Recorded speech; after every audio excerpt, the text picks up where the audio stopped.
Chapter 1. How it began. Lately I've had an itch to get fully back into Digimon, and one way I thought of doing this was through exploring the brand new Digimon trading card game. Well, I say brand new, it's been a thing for 6 years now. I hadn't heard of it until recently when I was out with my girlfriend and I saw a box of something called Cyber Eden.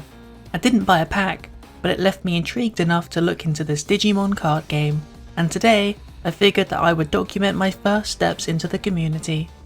Chapter 2. First cards. Some advice I was given was to pick up a deck I'm interested in, rather than getting a meta deck. So I searched around and found somebody selling a Terriermon deck for a good price. So I scooped that up, but before it was delivered I picked up a pack of Hacker's Memory as well. I chose Hacker's Memory because I just started playing Hacker's Memory on my Nintendo Switch. I got a pretty cool pack all in all, but then a couple days later my parcel arrived. When opening it, I was ecstatic to see all of the goodies that it held. I absolutely loved the sleeves and the playmat too, and these cards to help play the game are very useful, and all of these cards are pretty cool. When it came time to test the deck, the first thing I did was split the deck in half as best as I could, and do a few mock battles against myself, just to give me a feel of the game and practice turns. And I have to be honest with you, I felt like I was getting nowhere. It wasn't particularly fun, and there was a lot of things which I failed to remember or take on board. Digimon is a very effects heavy game. Now granted, I was trying to mentally account for 2 decks when normally you would just have to focus on 1, plus I was working with just 30 cards per side, so it wasn't a super accurate replication of how a real game would operate. However, it was the first sign that maybe this game just isn't for me. Still, I didn't want to let this experience prevent me from fully trying out the game. Something else I realised after buying this deck was that it was an advanced deck, not designed for beginners. That means that they're probably not the best for diving head first into the game with.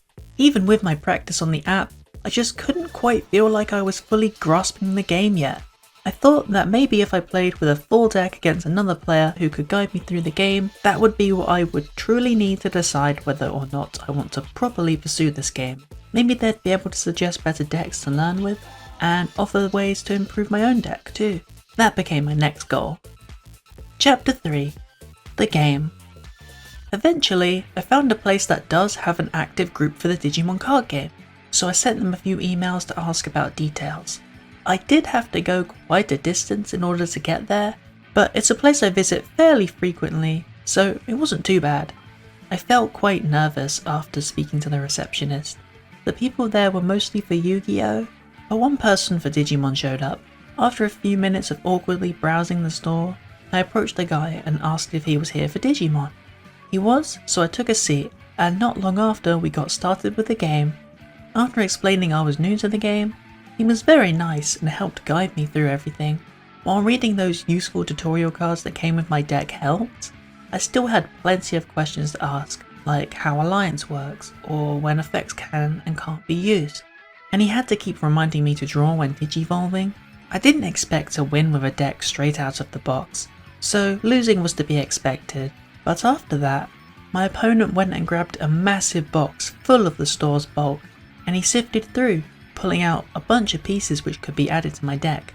It was anything yellow or green that was related to the Terriermon line, that would have synergy with the cards I had already. We tried a second match with the new cards, and it went about the same, if not worse than before. But in the middle of this game, my girlfriend appeared with a special gift for me, this Hero of Hope starter deck. She told me that she picked it sort of at random, which is amazing because she made a great choice. Online, people said that this was a great deck straight out of the box. I didn't play it here though, as I wanted to open it when I got home. Mostly so I could capture this footage for you, but there's always next time.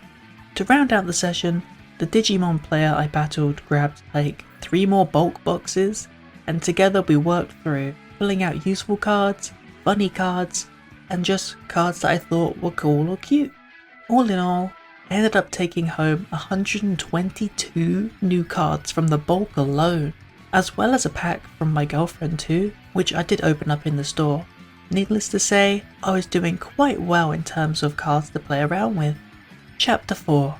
final overview. At the time of me writing this, it's been about 2 weeks since the card game. I've done a bit of practice with my 2 decks fighting against myself, and I feel at least a little bit more sure about my skills at the game, but I am by no means confident. I'm still struggling to remember drawing for Digivolution, and sometimes forgetting about certain effects available to me like Blast Digivolution. I'm unsure at the moment if I want to continue playing the game. After a few matches, I found it not as exciting as it seemed, plus nobody else around me seems interested in the game. However, I may still collect the cards. That was my mindset until DigimonCon 2026, when they announced a Welcome Tamers event for May. This shows off 2 new starter decks, one of which being based on Digimon Beat Break, a show I've been getting into lately. So I think what I'm going to do is wait until then, hopefully find somewhere in the UK that will be hosting the event, and see how fun it is. Until then, I will keep practicing with my 2 decks, and trying to remember the rules of the game. If you've played it before, do let me know what your experience with the Digimon trading card game is, and if you have any tips or tricks, do be sure to leave them down in the comments below.